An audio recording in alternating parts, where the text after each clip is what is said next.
This is ERi-TV English news broadcast, dear viewers. I'm your reporter Brasaba Taghla, and these are the major headlines for today. Interview with President Isaias on the tragic conflict in the Sudan. President Isaias receives and held talks with UNGS Special Envoy. Prominent Palestinian prisoner dies in Israel jail after hunger strike. And over 100 police officers injured during French Labor Day protests. On your local news, Eritrean television and Dint Hafash conducted an extensive interview with President Isaias Afwerki yesterday, May 1st, on the tragic conflict unfolding in Sudan. At the interview, broadcasted live through both media outlets, President Isaias stressed the imperative and urgency of bringing to an immediate end the tragic and deplorable conflict that is raging in the Sudan. President Isaias noted that Sudan's political culture and developmental track record was highly advanced in comparative continental terms in the first two phases until 1989, the advent of the National Islamic Front regime in 1989 and its global agenda of political Islam precipitated a distortion in Sudan's domestic developmental trajectory, and Sudan also became a hub or epicenter of regional destabilization on account of this toxic policy. Pointing out that the spontaneous and extensive popular movement in 2019, which was broadly supported by the army, occurred against the backdrop of and to rectify the political developmental distortion that ensued in 30 years of NIF misrule. President Isaias said that in the event, the overarching task consisted of mapping out a transitional phase led by Sovereign Council to catalyze a new political dispensation in the Sudan, whose primary and ultimate objective would be the creation of a constitutional government and sovereign institutions elected and endorsed by the entire Sudanese people so as to embark on the path of prosperity and development, and that is primarily and fundamentally the solemn task of the Sudanese people themselves. Regarding Eritrea's role, President Isaias underlined that within the overall context and aspirations of regional integration, Eritrea, like other countries in the region, has pursued a policy of active engagement and periodic consultations with Sudanese parties, and particularly with the Sovereign Council since 2019. For Eritrea, President Isaias went on to say that its discreet proposal was not prompted by a desire to join the bandwagon of proliferating initiatives and or to float shallow run-of-the-mill templates that are alien to the objective realities and political trajectories of the Sudan, and that Eritrea believes that the purported controversy that has triggered the current conflict to reverse the transition process must be rectified. Stressing that this is not the time for Sudanese political forces to claim sole ownership of the reform process, not the time for political squabbles or power struggle, and cannot be any controversy or lack of consensus on the need for a unitary defense and security organs in the Sudan.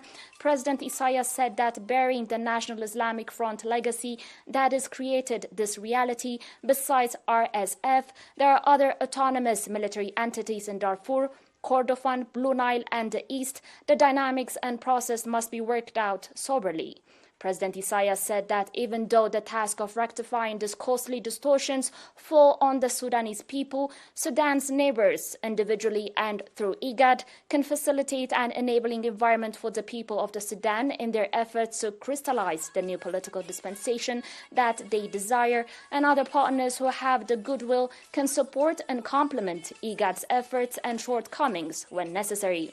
The sensationalized reporting that focuses on the symptoms and consensus rather than the root causes and ultimate solutions, the unconscionable acts of conflict entrepreneurs and undertakers, is compounding and exacerbating the prevailing situation, President Isaias added. Regarding people who seek to refuge, President Isaias said that Eritrea has open borders and will continue to receive without fanfare Eritrean and Sudanese civilians, as well as others affected by the current conflict, and share with them whatever it has.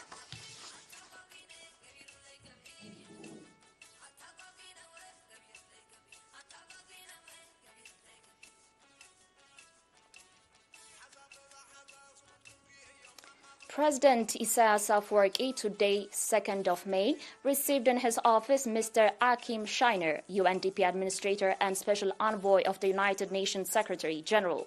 President Isaias underlined that the United Nations should play a vital role in the promotion of peace, stability and development in Africa and give priority and support to the initiatives being taken by IGAD and other regional organizations. In its partnership with UN agencies, President Isaias underlined that Eritrea's priorities focus on effective cooperation aimed at improving the quality of life of its citizens, particularly in the provision of potable water and the sectors of energy, health and education. Mr. Akim Shiner also delivered a letter from United Nations Secretary General Antonio Guterres to President Isaias. In his letter, Mr. Antonio Guterres underlined the United Nations' desire to strengthen relations with Eritrea in view of its important role in the region and applauded Eritrea's resumption of its membership in IGAD. President Isaias Afwerki and Mr. Akim Shiner also held extensive discussions on developments in the African continent, objective situations and trends in the Horn of Africa, as well as the situation in the Sudan.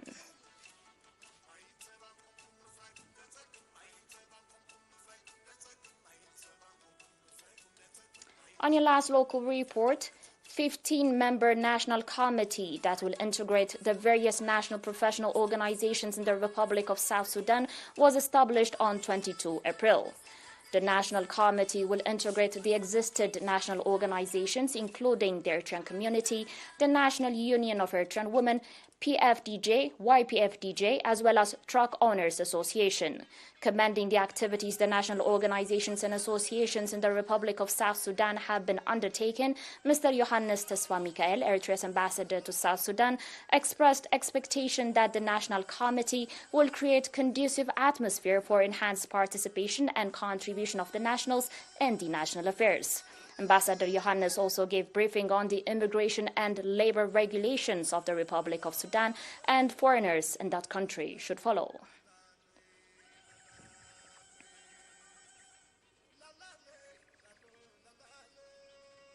Dear viewers, do stay with us for the international reports after the short break.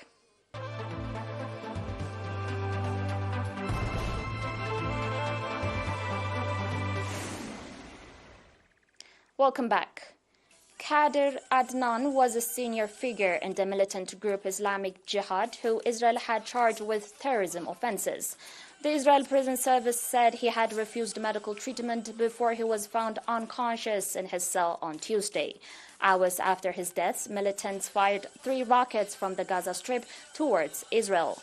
No one was hurt. The Palestinian Prime Minister accused Israel of deliberately assassinating Adnan, while Islamic Jihad warned Israel that it would pay the highest price. Adnan, who was 44 and from the north of the occupied West Bank, had been in and out of detention by Israel over the past 2 decades. He was accused of supporting terrorism, affiliation with a terrorist group, and incitement, and he was due to go on trial this month. He had been on hunger strike 4 times before in protest, helping to make his name well known to Palestinians. Almost 300 protesters were arrested during massive French Labor Day demonstrations against controversial pension reforms on Monday. More than 100 police officers were injured during the unrest, according to local authorities. French Interior Minister Gérald Darmanin said on Monday that police had detained a total of 291 people nationwide, 111 of whom were arrested in Paris. He noted that at least 108 officers had been wounded, a figure he described as extremely rare for a protest on May 1. In the French capital alone, a total of 25 officers were injured, with one suffering serious burns to the face and hands. Darmanin put the total number of people who attended protests across the country at 782,000. However, the CGT trade union disputed this figure, claiming that almost 2.3 million people took to the streets nationwide.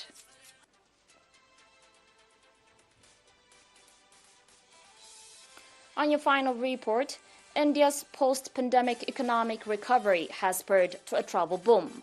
More than 37.5 million passengers were carried by domestic airlines in just the first 3 months of 2023. According to data, this marked a 51.7% growth compared to a year ago. According to further reports, there has also been a significant increase in the number of first-time flyers since the pandemic, and air traffic in India has typically been growing at twice the pace of the country's GDP as disposable incomes rise in Asia's third-largest economy. Earlier, a report from trade body International Air Transport Association showed that domestic traffic in India has continued to approach pre-pandemic levels and was down just 2.2% on February 2019 levels.